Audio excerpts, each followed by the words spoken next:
problem nowadays is that y'all be letting the breakup break y'all.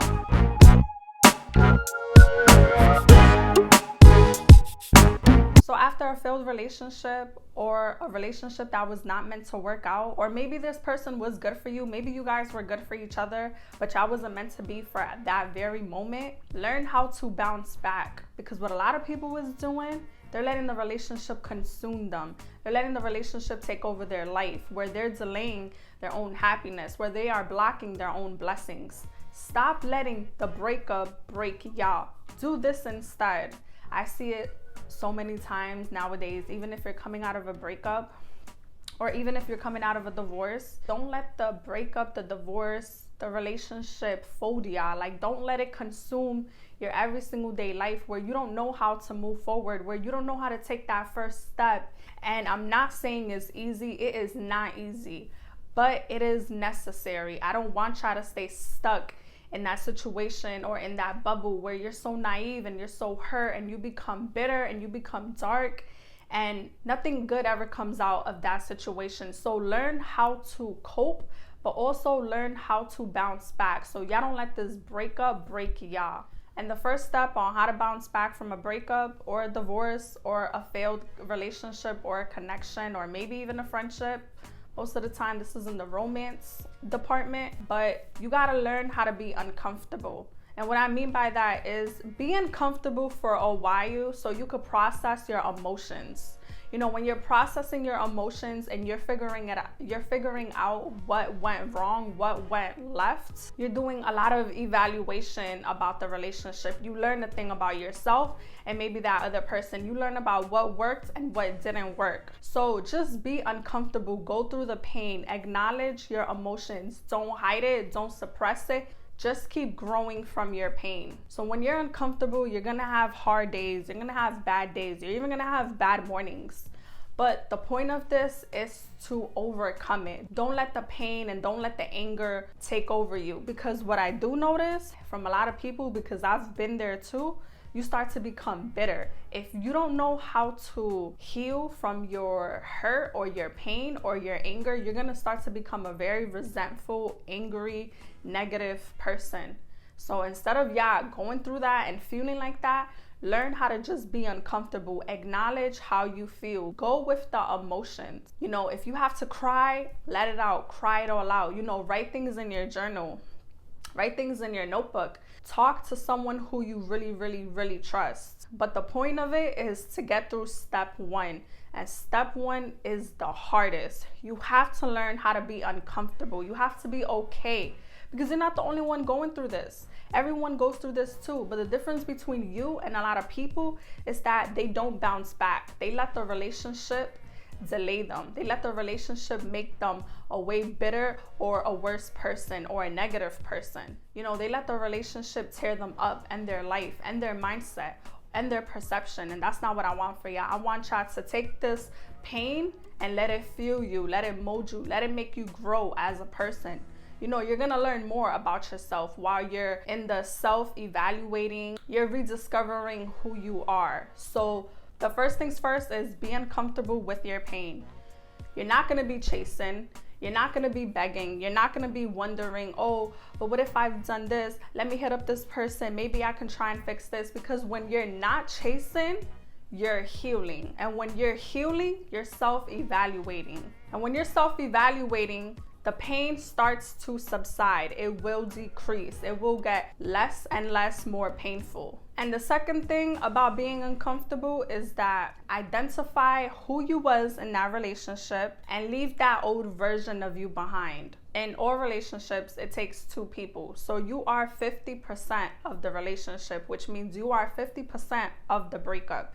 Whether this person cheated on you or lied to you or was very deceitful to you, you still are 50%. Whether you thought you didn't do any wrong, maybe you didn't cheat, maybe you didn't retaliate, but there's things about you that you could have done better. Maybe a lot of y'all didn't cheat, maybe a lot of y'all was the good person, but maybe y'all problem was y'all stayed a little bit too long. Or maybe you guys was toxic, maybe you guys was bringing in drama. That is okay. Just be honest with yourself. If you know you wasn't the best version of you in that relationship, try to identify toxic traits or bad habits that you was in that relationship. I don't want y'all to keep that old version of you from that relationship and bring it on to your future. Now, if you was your bestest self and you was good in the relationship, you wasn't bringing in drama, you was the best you that you can be, there's still something that you done wrong. There's still something that you could have done better. There's a version of you that you still needed to grow. So if you think that you didn't do nothing wrong and you was the best version of yourself, maybe you was the full package at the wrong address, and that still is doing something wrong. You was giving your all to the wrong individual. So with this kind of situation, you need to recognize the type of people you're attracting into your life. So it means that you still need to grow, whether you did right or wrong. There's something about you in that relationship or version of you that is attracting the wrong individuals to you. So once you identify what went wrong in that relationship and you identify who you was and you acknowledge that version of you, work on you, work on restoring yourself. Recognize that you need to leave some patterns behind. So the point is that you're going to restore who you are as a person. You're going to restore that energy back into yourself. You're going to pour into your own cup and learn how to grow and evolve from that version of you and become the best version of yourself. You want to attract who you are. You want to attract the person that can match your energy. And the best way that you can do this, like I always say, is that a lot of y'all may not like to write, y'all may not like to journal. But for me, I like to listen to Steve Harvey. Listen to a podcast that's going to restore you, that's going to uplift your presence, that is going to uplift your spirits, that's going to give you words of encouragement. You know, read books that is going to help you become the best version of you, you know, where you start to work on yourself internally, because it's not always physically, it's always internally. Change your mindset. You know that every relationship that you have had has served its purpose. Now, for me, when I went through breakups in my past, I always thought of it so I don't become bitter and I don't become angry or resentful towards them. I always thought of it that these people I've been dealing with, they served a purpose. Whether one person in your life gave you your child, be grateful that they gave you your kid. Another person, maybe they taught you how to drive. Maybe another relationship, it has taught you how to communicate better. Maybe another relationship has taught you how to become more independent because you were so codependent on that relationship. The whole point is to change your perspective. I want y'all to shift your focus a little bit and just process your emotions. Each relationship that you have experienced that did not work out, it has already served its purpose. There's certain things in each breakup that teaches you a lesson, and you're supposed to be getting better and being the best version of you.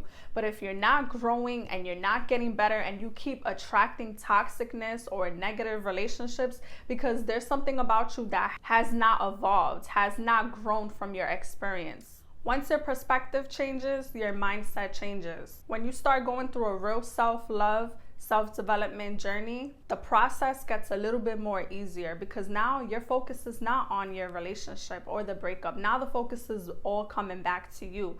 Now you're focusing on your future and not your past. Another thing that y'all need to do, y'all gotta forgive yourself. But forgive yourself for the decisions that you have done and y'all tolerated. And forgive that person. And not forgive them to be with them, to try to reconcile with them. Forgive for yourself. Free yourself from any burdens, from any animosity, from any anger that you're still holding on to. Because you're never gonna see what's in front of you if you keep focusing on what's behind you.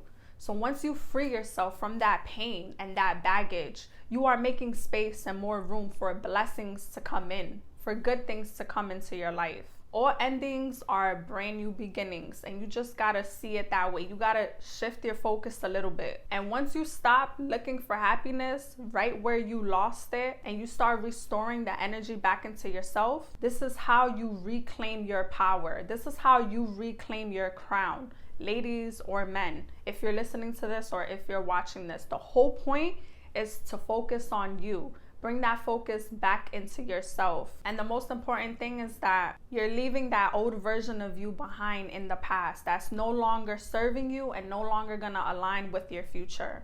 Once you do all of these steps, being uncomfortable, processing your emotions, changing your mindset, knowing that every relationship has served its purpose, start investing into podcasts, start investing into some books, listening to Steve Harvey, working on yourself internally, writing down your thoughts. You're not going to keep repeating the same mistakes or the same habits and bringing it into your future.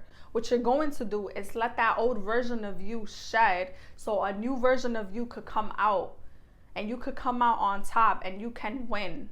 And this is how you reclaim your power. Everything else will fall into place. So I hope y'all liked this video, and if you did, please like, comment, and subscribe, and I will be back for more videos.